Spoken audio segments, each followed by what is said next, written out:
What's going on, agents? Biz here with another Division 2 video. As we see the PTS Phase 3 coming to a close, we will visit another build I'll be bringing with me into TU15.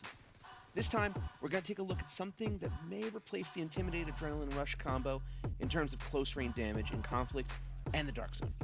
Really excited to show you all this one, as we're also talking about my favorite kind of damage, and that's melee. As always, if you're new here or you've been around since Mike Tyson bit off Evander Holyfield's ear, you are welcome here. I'm so excited to grow this channel with all the content the Division universe has to offer as we get better together. Those updates are coming soon, so buckle up, and if you haven't already, hit that like and subscribe button so you stay up to date on all things Division 2 and Heartlands. While you spam those buttons, it's time to strap up, crack an ice cold liquid death, and get down to it.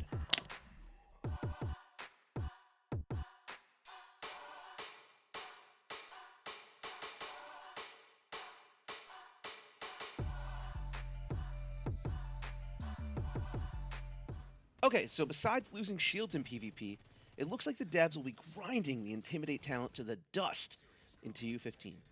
It will no longer be a static amplified damage for you having bonus armor. Kind of a bummer, but honestly it needed to happen. The Intimidate Adrenaline Rush meta is everywhere. Change is good, but what are we going to change to for the short range, high damage player? One thing to keep in mind here, it doesn't look like Adrenaline Rush will be changing, so we can still derive survivability from the backpack talent. We're going to gain that damage boost from something we rarely use on this channel, and that's Glass Cannon. For those who aren't acclimated to Glass Cannon, this chest talent amplifies your damage by 30% at a trade-off of added incoming damage. This is a real learning curve, especially in PvP, but you do get close to the same damage buff as Intimidate without even needing the bonus armor. Now, I did mention at the jump we were going to talk about my favorite kind of damage in this video. Melee damage is some of the most fun damage a player can do to another player, but a lot of times, all that does is break armor to reveal Unbreakable on the opposition.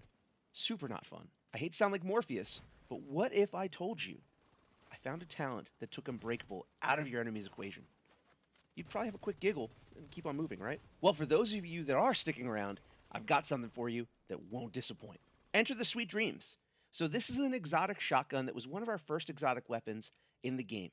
Its Sandman bonus instantly kills any red and purple enemy you melee with it. You can find this gun pretty much anywhere these days, but you improve your odds by playing outcast missions or targeting shotguns. Or both of those things, really. And I know what most of you are thinking. Biz, this is a PvE only weapon. This gun doesn't even work like that in PvP. And to that, I would have agreed with you until my buddy Swifty brought to my attention what I'm about to show all of you.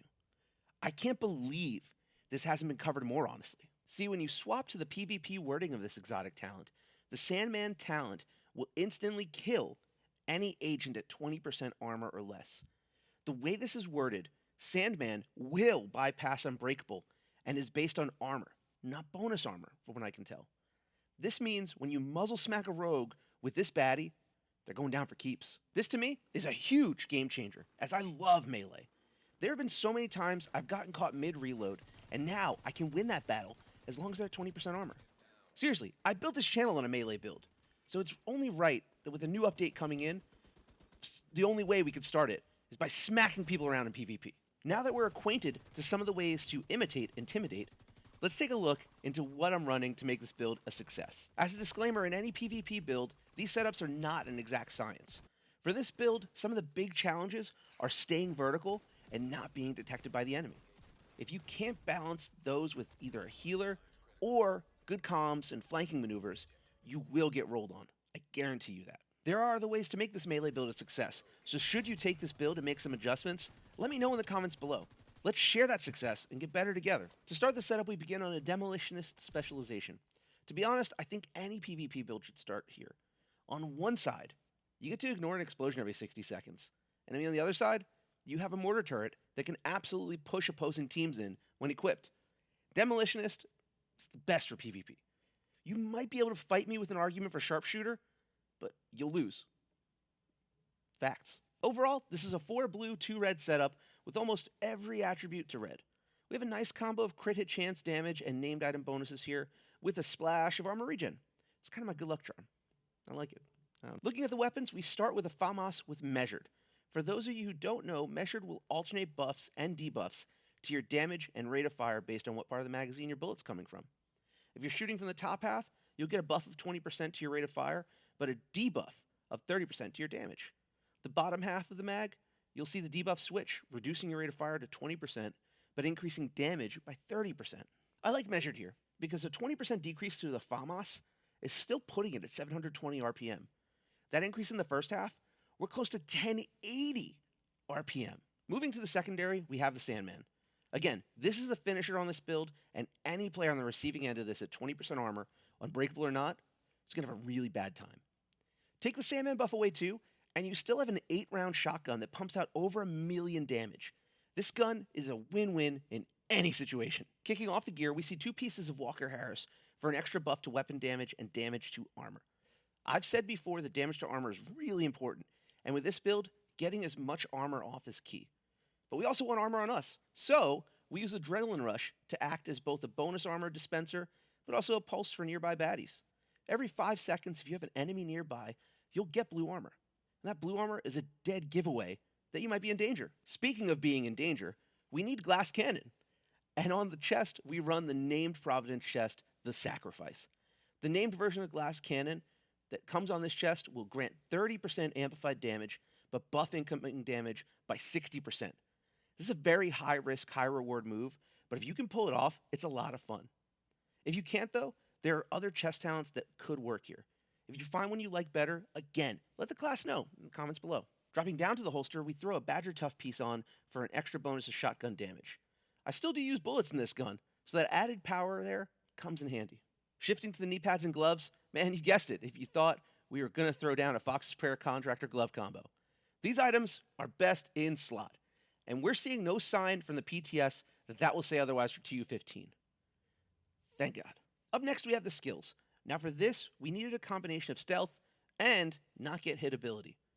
Whenever I need to be stealthy, you know I'm going decoy. And it's no shock, that's where we start. This is one of, if not the best skill in PvP, especially if your enemy is still running with aim assist on. We talked about that a couple videos ago. If you still have it on, turn it off. Rounding out the skills, we throw in a defender drone to attempt to mitigate some damage once you've been spotted.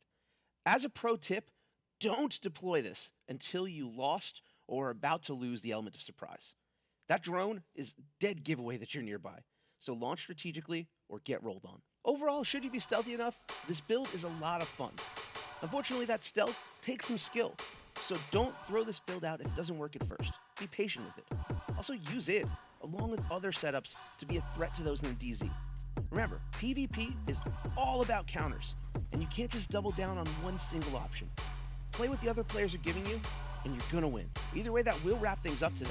Again, if you haven't already, accept my gratitude for making it to the end of this video. If you're here, you might as well hit that like and subscribe button for all things Division 2 and Heartlands related. I'll be putting so many builds out when this new content drops, and you won't want to miss. I'll catch you all next time. Biz out.